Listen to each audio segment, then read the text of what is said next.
छुआछूत हम नहीं करते, किससे करते हैं छुआछूत?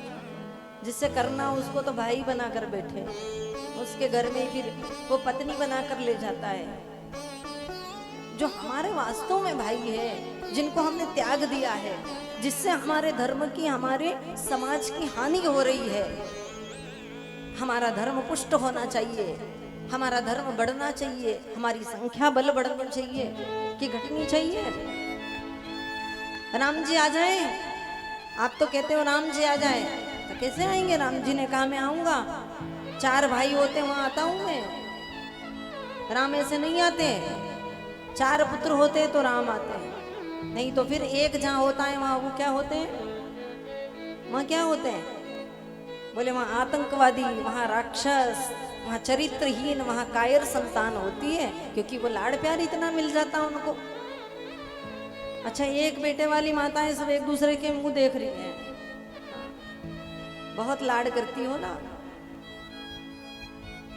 अरे समाज को आवश्यकता है, आपको पता है?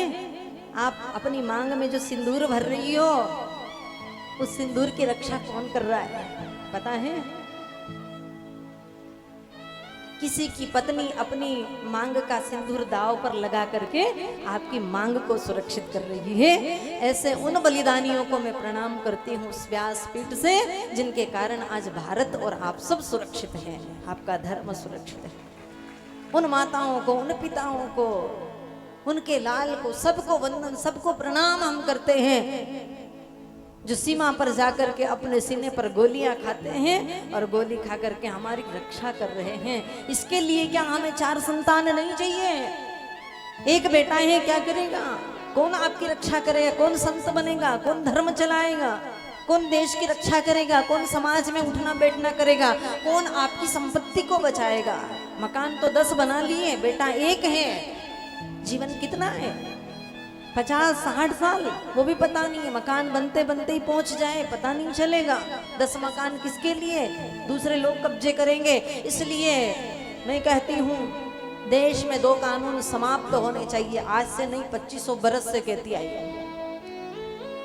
देश में एक कानून होना चाहिए। कुछ लोग कहते हैं हम 5 हमारे 25, और हम कहते हैं शेर का बच्चा एक। अच्छा क्यों? उनके लिए कानून नहीं है, हमारे लिए कानून है।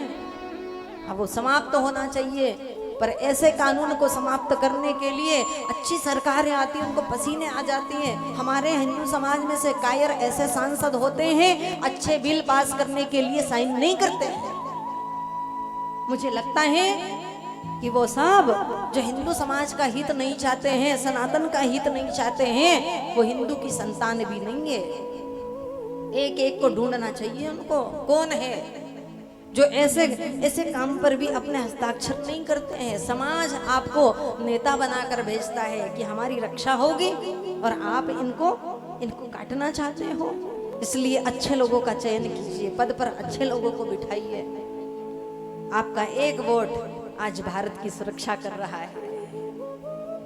आप बहुत समझदार हैं, बहुत समझते हैं, इसलिए ये बात मैं आपके बीच में रख रही हूँ। आगे से भी ध्यान रखिए, हमारा चाहे कितना अहित हो जाए, चाहे कितनी देश में महंगाई हो जाए, लेकिन अच्छी सरकारों का चयन कीजिए, अच्छे लोगों को पद पर बिठाइए।